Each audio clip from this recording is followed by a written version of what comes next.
2021년 8월 8일 오순절 후 11번째 주일을 하나님께 예배드리겠습니다. 우리 함께 사도신경으로 신앙 고백하겠습니다. 나는 전능하신 아버지 하나님 천지의 창조주를 믿습니다. 나는 그의 유일하신 아들 우리 주 예수 그리스도를 믿습니다. 그는 성령으로 잉태되어 동정녀 마리아에게서 나시고 본디오 빌라도에게 고난을 받아 십자가에 못 박혀 죽으시고 장사된 지 4일 만에 죽은 자 가운데서 다시 살아나셨으며 하늘에 오르시어 전능하신 아버지 하나님 우편에 앉아 계시다가 거기로부터 살아있는 자와 죽은 자를 심판하러 오십니다. 나는 성령을 믿으며 거룩한 공교회와 성도의 교제와 죄를 용서받는 것과 몸의 부활과 영생을 믿습니다. 아멘. 하나님 아버지 감사합니다. 여름 성경학교가 비록 예상과는 다르게 3일 모두 온라인으로 하게 됐지만 예상대로 잘 시작해서 잘 마무리할 수 있도록 도와주신 것 정말 감사드립니다. 여름 성경학교로 인해서 하나님과 더 가까워지는 계기가 될 수 있도록 인도해 주세요. 코로나가 더욱 심해지고 변이 바이러스가 계속 나타나는데 저희들의 건강을 지켜주세요. 하루빨리 교회에 나와 다 같이 예배드릴 수 있는 날을 기다리며 주 예수 그리스도 이름으로 감사하게 드렸습니다. 아멘. 오늘 우리 함께 볼 말씀입니다. 신약성경 로마서 1장 16에서 17절입니다. 로마서 1장 16절 17절 보겠습니다. 우리가 같이 읽겠습니다. 내가 복음을 부끄러워하지 아니하노니 이 복음은 모든 믿는 자에게 구원을 주시는 하나님의 능력이 됨이라. 먼저는 유대인에게요 그리고 헬라인에게로다. 복음에는 하나님의 의가 나타나서 믿음으로 믿음에 이르게 하나니 기록된 바 오직 의인은 믿음으로 말미암아 살리람과 같으니라. 아멘. 오늘 로마서 본문 말씀을 통해서 복음이 뭐예요? 이제 세 번째 시간이죠. 함께 이야기 나누도록 하겠습니다. 우리가 이제 이틀간 복음이 뭐예요? 라는 것에 관해서 이야기를 나눴죠. 그럼 우리가 믿는 그 복음은 무엇일까? 우리는 그러면 왜 예수님을 믿어야 할까? 성경은 우리에게 무슨 메시지를 전달하려고 하는 것일까? 또 교회에서는 그토록 얘기하는 믿음, 구원, 그것은 무슨 뜻일까? 우리는 지금 이제 이틀간 두 가지의 복음을 비교하면서 또 대조하고 밝혀내고 있었어요. 우리에게 알려진 첫 번째 복음은 뭐였나요? 십자가 속죄 복음이죠. 십자가 속죄 복음이 뭐였죠? 예수님께서 우리 죄를 위해서 죽으시고 십자가 못 박혀 죽으신 것을 내가 믿으면 구원받는다. 그게 십자가 속죄의 복음이죠. 우리가 흔히 잘 알고 있는 복음의 내용이죠. 그러면 두 번째 복음은 뭐였죠? 하나님 나라의 복음이죠. 하나님 나라의 복음은 그럼 뭔가요? 하나님께서 우리의 하나님, 우리의 주님이 되시고 이곳을 다스리신다라는 내용을 담고 있어요. 십자가 속죄의 복음은 우리가 믿는 복음의 결말이 아니라 과정이에요. 십자가 속죄의 복음은 하나님 나라의 복음을 완성하는 과정 속에서 포함이 되어 있어요. 결국 성경은 뭐예요? 성경 전체는 바로 이 하나님 나라를 완성해 나가는 이야기, 스토리죠. 그런데 우리는 하나님 나라의 복음에 관해서는 좀 생소하게 여기고 십자가 속죄의 복음이 대부분의 그리스도인들에게 신앙의 주를 이루고 있어요. 왜 그럴까요? 그러면 성경 전체의 메시지는 하나님 나라의 스토리인데 왜 우리가 생각하는 복음, 우리가 믿는 신앙은 왜 십자가 속죄 복음일까요? 그것은 바로 신기하게도 우리가 지금 보고 있는 이 로마서의 영향이 커요. 신약 성경의 대부분은 바로 이 바울이라는 사도가 썼어요. 그런데 바울이 바로 십자가 속죄의 복음을 만들었고 이것에 대한 내용을 기록을 했는데 바울이 기록한 많은 책들 가운데 그들 중 가운데 로마서가 바로 이 십자가 속죄 복음에 관해서 가장 상세하게 기록하였다고 많은 그리스도인들이 여기고 있어요. 많은 그리스도인들은 바로 이 로마서 책을 통해서 십자가 속죄 복음을 믿고 신앙생활을 하고 있어요. 그래서 오늘은 과연 그럼 이 로마서가 하나님 나라의 복음에 관해는 어떻게 전개하고 있는지 한번 알아보려고 합니다.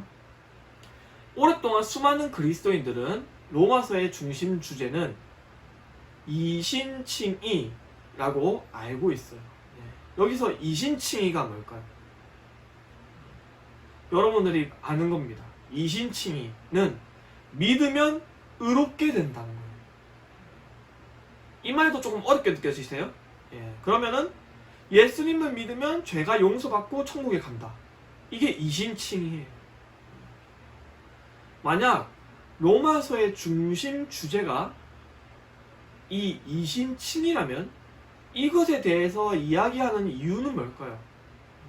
이유가 있으니까 중심 주제로 삼았겠죠. 이렇겠죠. 어떻게 하면 우리는 천국에 갈 수 있을까? 하나님의 심판에서 어떻게 죄의 문제를 해결할 수 있을까? 이런 질문이 바울에게 있었기 때문에 이런 답을 내세운 로마서 책이 있었다고 볼 수 있겠죠.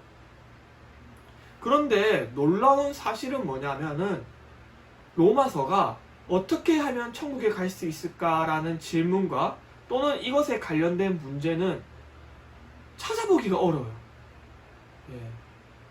거기다가 우리가 이틀간 다루었던 내용들 중에서 로마서 이 2장에 나오는 행위에 관한 심판은 그러면 우리가 어떻게 이해할 수 있을까요? 그래서 많은 학자들은 로마서를 다시 연구를 하고 로마서가 이신칭의라는 중심 주제로 여기기가 어렵다고 말을 했어요. 그러면 이제 다시 처음으로 돌아가시겠죠. 로마서의 그러면 중심 주제가 뭘까? 로마서의 중심 주제를 알아가기 위해서는 로마서의 전체적인 구조와 그 내용을 좀 알아봐야 됩니다. 분석을 해봐야 돼요. 그래야 중심 주제를 딱 끄집어내겠죠. 로마서 1장에서 4장까지는 누가 언약 백성이며 어떻게 언약 백성이 되었나를 문제를 다루고 있어요. 키워드가 그거죠. 바울은 하나님 나라와 대조하는 그 죄에 지배하는 죄의 나라, 사탄의 나라가 어떻게 작동하는지를 드러내기 위해서 이 율법과 죄의 행위에 대해서 1장에서 4장에서 언급을 하고 있는 거예요. 죄의 지배는 아브라함의 자손인 이제 유대인들, 이스라엘 백성들이 유대인들이죠. 유대인들에게 영향을 이제 미쳤어요. 죄가. 그래서 하나님께서는 하나님의 의로우심을 통해서 이 유대인뿐만 아니라 이방인들도 바로 하나님을 믿는 모든 사람들을 위해서 하나님은 약속을 지키신다 라고 1장부터 4장까지가 얘기하고 있어요. 그러면 이제 넘어서 5장부터 8장까지의 내용은 이제 이 하나님의 의로우심을 통해서 의롭게 된 이제 언약의 백성들이 그러면 이제부터 달라졌으니까 어떻게 살아가야 되나를 다루면서 구원의 완성으로 향해 나아가는 삶에 대해서 이야기를 하고 있어요. 이제 로마서 이어서 9장부터 11장까지는 다시 처음의 질문으로 이제 상기를 시키게 만드는 거예요. 다시 강조를 하는 거죠. 하나님이 아브라함과 맺은 그 약속은 바로 이 신체적인 어떤 육체적인 자손만을 위한 게 아니라 믿음의 자손을 위한 것이라고 말을 하고 있어요. 그리고 이제 끝으로 로마서 12장부터 15장까지는 이제 하나님의 언약 백성은 어떻게 살아가야 하는지, 그리고 그러한 삶을 살아가도록 하나님은 우리를 어떻게 도와주시는지, 어떻게 일하고 계시는지를 다루고 있어요. 여기까지가 로마서 전체적인 구조예요. 로마서의 전체적인 구조를 딱 여러분들이 지금 정리하고 들어봤을 때 처음 언급했던 이 이신칭이 믿으면 의롭게 된다는 내용이 중심 주제라고 여겨지시나요? 로마서의 일부분의 구절은 이 이신칭의에 관한 내용을 언급을 하고 있지만 바울이 중심적으로 다루고자 하는 내용은 아니에요. 그러니까 틀린 건 아니지만 중심 주제는 아니라 이 말이죠. 그러면은 여러분들이 이 전체적인 구조, 로마서의 전체적인 구조를 봤을 때 바울이 로마 교회를 향해서 계속 반복해서 제기하는 질문은 뭐라고 여겨지시나요? 지금 전체적인 구조를 아까 봤잖아요. 1장부터 15장까지. 반복되는 질문들이 있었잖아요. 바울이 얘기하고자 하는 반복되는 질문. 예, 그거는 유대인과 이방인 간의 관계예요. 복음은 아브라함의 실제적인 자손인 유대인에게만 향한 게 아니라 바로 이방인에게도 복음은 향하고 있다는 내용을 계속 반복해서 언급을 해요. 즉 바울은 이 유대인과 이방인 간의 그 관계를 굉장히 신경을 많이 쓴 것 같아요. 이처럼 바울이 유대인과 이방인의 관계를 집중적으로 다루는 이유는 뭘까요? 그것은 로마서를 통해서 바로 유대인과 이방인의 경계를 허물고 그것을 뛰어넘는 보편적인 교회를 세우기 위함이에요. 바울이 로마서에서 예수님을 믿으면 의롭게 된다는 바로 이 이신칭의라는 내용을 꺼낸 이유는 중심 주제가 아니라 단지 예수님에 관한 사실을 인정하면 구원받는다는 의도를 가지고 얘기했다기보다는 아까 얘기했죠. 이 유대인과 이방인의 관계를 해결하기 위해서 꺼낸 거예요. 만약 사람이 율법으로 의롭게 된다면 유대인은 구원의 특권을 누리게 되고 이방인은 유대인보다 불리한 위치에 놓이게 돼요. 하지만 예수 그리스도를 통해서 의롭게 된 그렇게 된다면 그것은 모두에게 해당이 되겠죠. 유대인과 이방인 모두를 위한 공평한 구원의 길이 될 수 있어요. 이것이 바로 바울이 의도한 어떤 주제와 부합을 해요. 또 로마서에서 반복되는 내용이 하나 더 있는데 그건 뭐냐면 하나님의 의로우심이 모든 사람을 구원한다는 내용이에요. 그렇다면 하나님의 의로우심, 하나님의 의는 뭘까요? 로마서가 지금 말하고 있는 하나님의 의는 하나님이 우리와 맺은 언약에 대해서 하나님께서는 반드시 그 언약을 지키신다는 그 행위와 바로 그 지키신 그 행위가 구체적으로 하나님의 구원하는 행위와 이제 연결이 된다는 거예요. 바울이 중심 문제로 삼고 있는 이제 유대인과 이방인 간의 관계 그리고 하나님의 의로우심을 제가 정의를 했는데 아직까지 무슨 내용인지 이해하기가 좀 아직까지는 어려워요.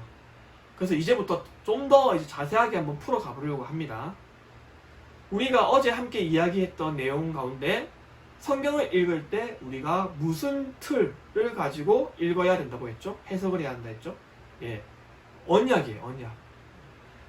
이 구약과 신약이라는 뜻 자체도 뭐예요? 구약, 옛 언약, 신약, 새로운 언약. 벌써 얘기하고 있어요. 성경이 이미 우리한테 알려주고 있다고요. 성경을 어떻게 읽어야 한다고요? 언약의 틀 속에서 읽어야 되는 거예요. 그렇기 때문에 바울이 다루고 있는 이 유대인과 이방인 간의 관계 그리고 하나님의 의에 대해서도 어떻게 해야 돼요? 이 언약의 틀에서 한번 이해를 해봐야 되는 거예요. 성경에서 말하는 언약은 무슨 내용이죠?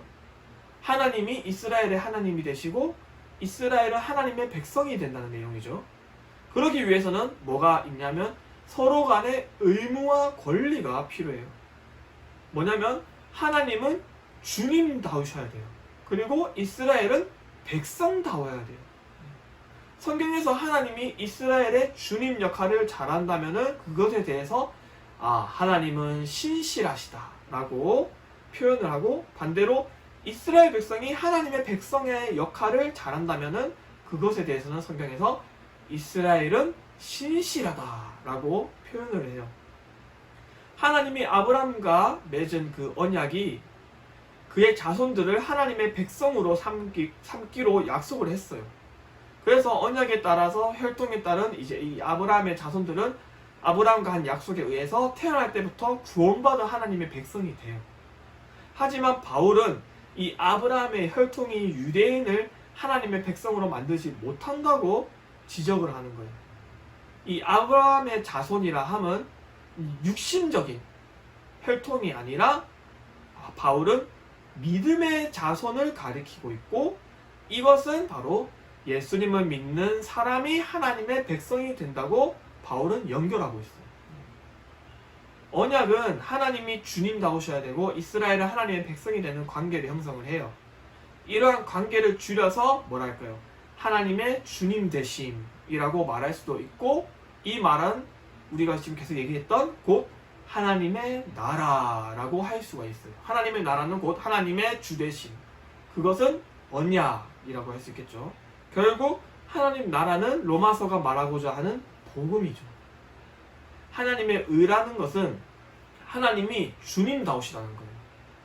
이 주님다우시라는 것을 나타낸 행위가 바로 하나님이 하나님의 백성을 구원하는 행동이에요. 여기서 하나님의 구원 사건 안에 우리가 잘 알고 있는 바로 그 유명한 십자가 사건이 들어가 있는 거예요. 하나님의 그 구원 행위에 우리는 하나님 나라와 대조가 되는 사탄의 나라, 악의 나라, 죄가 지배하는 나라로 우리가 지배를 받아서 죄의 노예가 됐는데 하나님의 구원을 통해서 이 노예로부터 해방이 돼서 하나님 나라로 우리의 주권이 이전이 된 거예요. 그래서 우리는 하나님 나라에서 하나님의 백성으로 살 수 있게 된 거죠. 지금까지 우리가 다뤘던 이야기를 총정리를 한번 해보자면은 바울은 로마서에서 문제를 삼고 있는 내용이 두 개가 있었죠. 뭐였죠? 이방인과 유대인 간의 관계, 그리고 하나님의 의로우심. 유대인과 이방인의 관계, 그리고 하나님의 의는 어떤 틀? 언약의 틀에서 이해를 해야 돼요. 그리고 이 언약은 뭐예요? 곧 하나님의 나라를 가리키고 하나님은 우리를 위해서 다스리고 우리는 하나님 나라의 백성으로서 살아갈 수 있게 됐어요. 이러한 포괄적인 이해를 토대로 이제 로마서의 주제문이라고 할 수 있는 로마서 1장 16, 17절 한번 봅시다. 내가 복음을 부끄러워하지 아니하노니 이 복음은 모든 믿는 자에게 구원을 주시는 하나님의 능력이 됨이라. 먼저는 유대인에게요 그리고 헬라인에게로다. 복음에는 하나님의 의가 나타나서 믿음으로 믿음에 이르게 하나니 기록된 바 오직 의는 믿음으로 말미암아 살리람과 같으니라. 아멘. 이 바울은 고대 그리스 로마 수사학에서 나오는 그 방법대로 글을 이제 써요. 기록을 해요. 이 수사학이란 것은 글이나 웅변을 통해서 청중을 설득하는 방법을 이제 체계화한 거예요. 그런 학문이에요. 바울은 이제 그 당시 널리 퍼지고 있는 이 수사학의 원칙에 따라서 글을 썼어요. 수사학에는 주제문을 대개 글의 앞부분에 배치해서 전체 내용을 요약해 미리 보여주는 역할을 가지게 돼요. 그리고 본론으로 넘어가서 주제문에 해당하는 저자가 말하고자 하는 내용에 대한 어떤 타당한 근거들을 이제 입증해 나가는 거죠. 그렇게 설명해 나가요. 그래서 방금 읽은 이 로마서 1장은 뭐예요? 바울이 말하고자 하는 주제문에 해당할 수 있죠. 우리가 읽은 이 로마서 1장 16절, 17절에서 가장 많이 반복되는 단어 중 하나는 뭘까요? 복음, 그리고 믿음이에요. 바울이 말하고자 하는 주제가 뭐예요? 복음이에요. 복음이란 뭐예요? 예수님의 십자가, 그리고 부활, 그리고 주님 되심을 통해서 이루어진 하나님의 나라예요. 바울이 지금 복음을 부끄러워하지 않는다고 얘기하는 이유는 이 당시 로마 사회에서 가장 수치스럽고 가장 부끄러운 형벌이 십자가 형벌이기 때문이에요. 십자가는 그 당시 사람들에게 저주의 상징이고 거리낌의 대상이에요. 하지만 바울은 그 십자가를, 즉 복음을 부끄러워하지 않는다고 언급을 해요. 그 이유는 복음은 구원에 이르는 하나님의 능력이 되기 때문이에요. 그리고 이 복음은 바로 하나님의 의로우심을 나타내기 때문이에요. 구원에 이르는 하나님의 능력을 설명하기 위해서 바울은 유대인과 헬라인의 관계를 언급을 해요. 바울이 유대인과 헬라인을 언급하는 이유는 앞서 얘기했듯이 바로 구원이 모든 사람을 위한 것이기 때문이에요. 바울은 지금까지 다루었던 유대인과 이방인 간의 관계에 관한 문제를 재정립을 했어요. 즉 하나님의 구원과 언약에 대한 그 신실함, 지키시는 행위가 신실함이죠. 신실함은 모든 믿는 사람들을 향하고 있다고 말하고 있어요. 여기서 먼저 유대인에게요 그리고 헬라인에게로다 라는 표현은 하나님께서 이스라엘 백성과 그 먼저 맺은 언약 사건을 나타내기 위한 표현 방식이에요. 그러면 이제 구원에 이르는 하나님의 능력에 대해서 알아봤으니까 두 번째인 하나님의 의에 대해서 한번 알아보려고 합니다. 하나님의 의는 뭐예요? 믿음에서 믿음으로 이르게 한다고 말하고 있어요.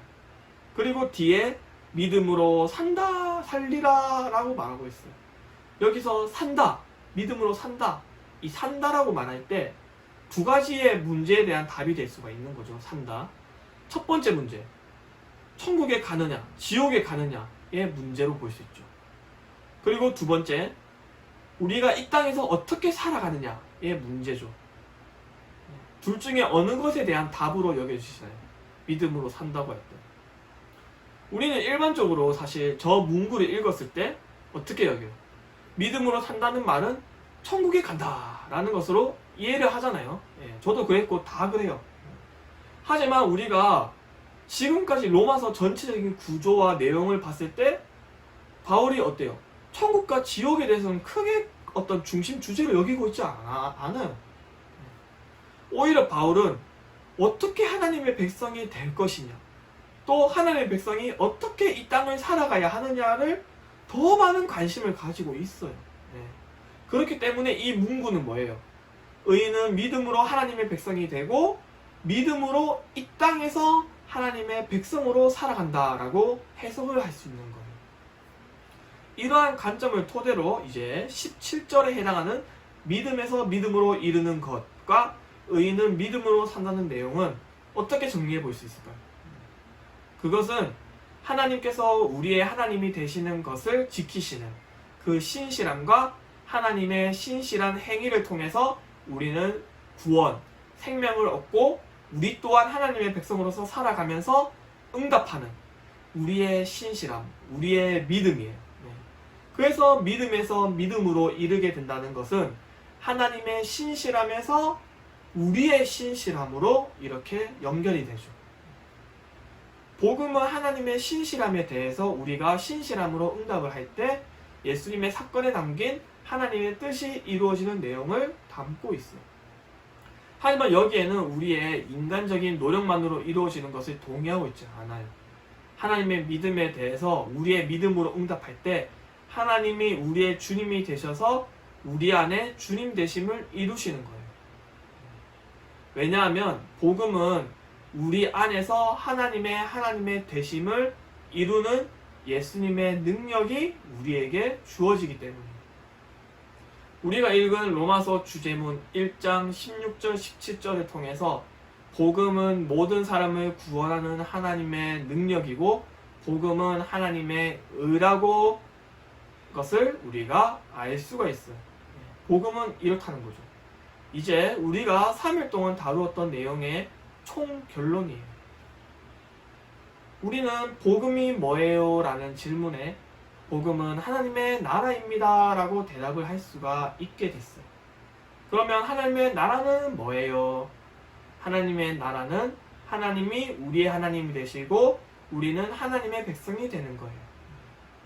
여기서 우리는 하나님의 하나님 된다는 것을 주님이라고 표현할 수 있어요. 주님이라는 말은 우리가 그분의 종이나 그분의 백성이 된다는 뜻을 말해요. 그런데 주인과 종, 왕과 백성이라는 이 위계 질서에 따른 이 상하 관계가 형성이 되잖아요. 그러면은 하나님은 우리와 관계를 맺을 때 이러한 위계 질서에 따른 상하 관계를 원하실까요? 그러면 하나님께서는 우리에게 자유를 주셨는데 이 자유는 어떻게 되는 걸까요? 하나님과 하나님의 백성이라는 이 관계는 하나의 비유적인 표현 방식에서 사용이 된 거죠. 성경이 쓰여졌던 이 당시의 사람들에게 하나님과 우리의 관계를 잘 보여줄 수 있는 이 소재가 바로 왕과 백성의 어떤 표현 관계예요. 왕과 백성은 하나님과 우리의 관계에 대한 다양한 표현 방식 중에 하나인 거예요. 성경에는 이보다 훨씬 많이 다양한 관계를 표현하고 있어요. 하나님은 우리와의 관계를 주인과 종의 관계뿐만 아니라 목자와 양의 관계, 아버지와 아들, 아버지와 딸의 관계, 남편과 아내의 관계, 신랑과 신부의 관계, 어머니와 자녀의 관계, 그리고 심지어 친구와의 관계까지도 표현을 하고 있어요. 결국 성경이 말하고자 하는 왕과 백성의 관계는 우리가 여태껏 지겹도록 들어왔던 이 언약 관계를 드러내기 위한 표현 방식인 거죠. 하나님께서 우리를 위해서 주님답게 잘 대하듯이 동시에 우리 또한 하나님께 신실하게 행동할 것을 강조하고 있어요. 우리가 믿는 이 믿음은 어떠한 사실에 대한 인정, 동의가 아니라 하나님과 우리의 관계인 거예요. 관계. 우리의 믿음이 뭐예요? 믿음의 정의는 하나님과 우리의 관계인 거예요. 사실에 대한 인정이 아니라. 우리가 하나님의 주님 되심 그 안에서 살아가는 한 하나님은 우리를 결코 버리지 않으세요. 그 어떤 것도 우리를 하나님의 사랑으로부터 끊을 수가 없어요. 그래서 우리는 뭐예요? 구원의 확신을 얻을 수가 있는 거죠. 바울은 끝으로 로마서 8장을 통해서 하나님과 우리와의 관계를 얘기하고 있고 하나님의 사랑을 받는 자녀들이 구원의 확신 속에서 찬양하고 있어요. 마지막으로 로마서 8장 31, 39절까지 한번 읽어볼까요? 로마서 8장 31절에서 39절 읽고 마치겠습니다. 그런즉 이 일에 대하여 우리가 무슨 말을 하리요? 만일 하나님이 우리를 위하시면 누가 우리를 대적하리요? 자기 아들을 아끼지 아니하시고 우리 모든 사람을 위하여 내주신 이가 어찌 그 아들과 함께 모든 것을 우리에게 주시지 아니하겠느냐? 누가 능히 하나님께서 택하신 자들을 고발하리요? 의롭다 하신 이는 하나님이시니 누가 정죄하리요? 죽으실 뿐 아니라 다시 살아나신 이는 그리스도 예수시니 그는 하나님 우편에 계신 자요 우리를 위하여 간구하시는 자신이라. 누가 우리를 그리스도의 사랑에서 끊으리요? 환난이나 공고나 박해나 기근이나 적신이나 위험이나 칼이랴. 기록된 바 우리가 종일 주를 사랑하시는 이로 말미암아 우리가 넉넉히 기록된 바 우리가 종일 주를 위하여 죽임을 당하게 되며 도살당한 양같이 여김을 받았나이다 함과 같으니라. 그러나 이 모든 이에 우리를 사랑하시는 이로 말미암아 우리가 넉넉히 이기느니라. 내가 확신하노니 사망이나 생명이나 천사들이나 권세자들이나 현재일이나 장래일이나 능력이나 높음이나 깊음이나 다른 어떤 피조물이라도 우리를 우리 주 그리스도 예수 안에 있는 하나님의 사랑에서 끊을 수 없으리라. 아멘. 기도하시겠습니다. 하나님 아버지 감사합니다. 우리가 금요일, 토요일, 주일 이렇게 3일간 로마서 말씀을 읽고 또 로마서에서 말하고 있는 복음이 무엇인지를 우리가 함께 깨닫는 시간을 가졌습니다. 하나님께서는 언제나 우리의 하나님이 되시고 우리를 지키시고 보호하시는 그런 신실하신 하나님이십니다. 하지만 우리는 그 하나님의 신실하심에 응답하지 못하고 죄의 지배에 억눌리며 여전히 죄를 선택하며 살아갈 때가 너무나도 많이 있었습니다. 우리의 그런 부족함과 못남을 용서해 주시고 이제 하나님의 관계를 다시 회복하기를 원합니다. 우리 안에 그리고 내 삶의 중심이 바로 주님이 되게 하여 주시옵시고 항상 우리의 중심의 자리에 주님을 내어드리는 그런 성숙한 그리스도인이 될 수 있도록 도와주시옵소서. 이제 우리가 복음에 대해서 새롭게 정의하고 그 복음의 내용대로 우리가 믿으면서 살아가기를 원합니다.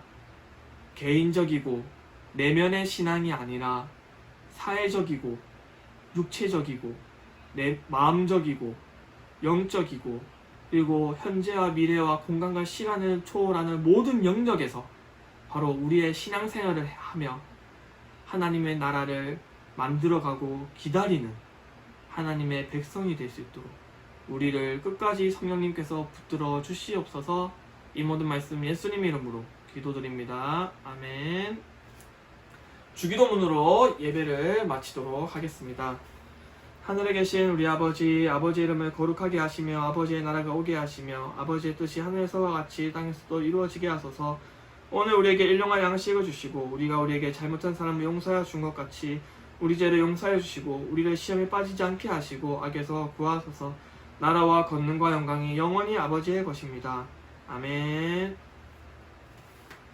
여러분들 창성하세요. 여러분들 참으로 수고 많으셨습니다. 이렇게 금요일, 토요일, 주일 3일간 복음이 뭐예요에 대해서 우리가 집중적으로 한번 다루어 봤습니다. 사실 아직까지도 복음이 무엇인지 명확하게 파악하기가 힘들어요. 왜냐면은 이 3일이라는 짧은 시간 동안 빠르게 달려왔기 때문이에요. 그래서 우리가 계속 끊임없이 질문을 하고 기도를 하고 또 성경 말씀과 관련된 또 많은 서적들을 보면서 계속 배워나가야 됩니다. 그래서 성경을 해석하는 그런 방법들을 여러분들이 계속 익혀나가고 그럼으로써 건강하고 균형 잡힌 신앙생활을 해나가야 합니다. 오늘날 참 교회가 기독교가 지탄의 대상이 되고 있고 또 그뿐만 아니라 또 실제적으로 교회 내부에서도 많은 힘듦과 어려움을 느끼고 있어요. 그럴수록 우리가 세상을 비난하고 비판하는 것보다 일단 우리부터 먼저 돌아봐야 되는 거예요. 우리부터 먼저 돌아봐서 나의 신앙을 점검해 보는 거예요. 내가 믿고 있는 믿음이 뭘까? 구원이 뭘까? 하나님은 어떤 분일까? 믿음은 뭘까? 언약은 뭘까? 그러면 이 성경은 우리가 어떻게 해석해야 될까? 이거를 계속 끊임없이 우리가 훈련을 해야 됩니다. 그냥 막연히 비난하고 비판하는 것에서 머무는 것이 아니라 내 삶 속에서 직접 실천해 나가면서 이번 기회를 통해서 여러분들이 도전을 얻었잖아요. 궁금증이 생기잖아요. 아직까지도 이해가 안 돼. 어떻게 해야 될까? 그게 제일 중요합니다. 그래서 끊임없이 질문하고 알아가는 그러한 어떤 하나님의 지식을 사모하는 그 마음이 정말 중요합니다. 사실 궁극적으로 이번 수련회를 통해서 제가 의도하고자 하는 그 의도는 바로 여러분들에게 의도한 그런 내용은 바로 이 궁금증, 호기심이에요. 이 하나님의 지식에 대한 끊임없는 그 호기심과 궁금증이 생겨야 돼요. 그것만 얻었다면은 일단 성공이에요. 이번 3일간 내용이 뭔지 몰라도 얻기만 했다면은 성공입니다. 수고 많으셨고, 자, 이번 오늘 예배를 출석한 것을 여러분들이 또 인증한 것을 선생님들에게 보내시면은 출석 인증을 해주고 금요일, 토요일 출석하신 분들은 3일 출석이 되니까 또 엄청난 선물이 주어집니다. 그래서 PPT로 나갈 테니까 이 세 가지의 선물 중에서 마음에 드는 선물을 저에게 카톡으로 또 보내주세요. 그러면은 그 세 가지 상품 중에 여러분이 선택한 선물 하나를 택배로 교회에서 배송해 드리도록 하겠습니다. 여러분들 수고 많으셨습니다. 항상 건강 잘 관리하시고 복음대로 살아가시는 그리스도인이 되시길 바라겠습니다. 다음 주에 만나요.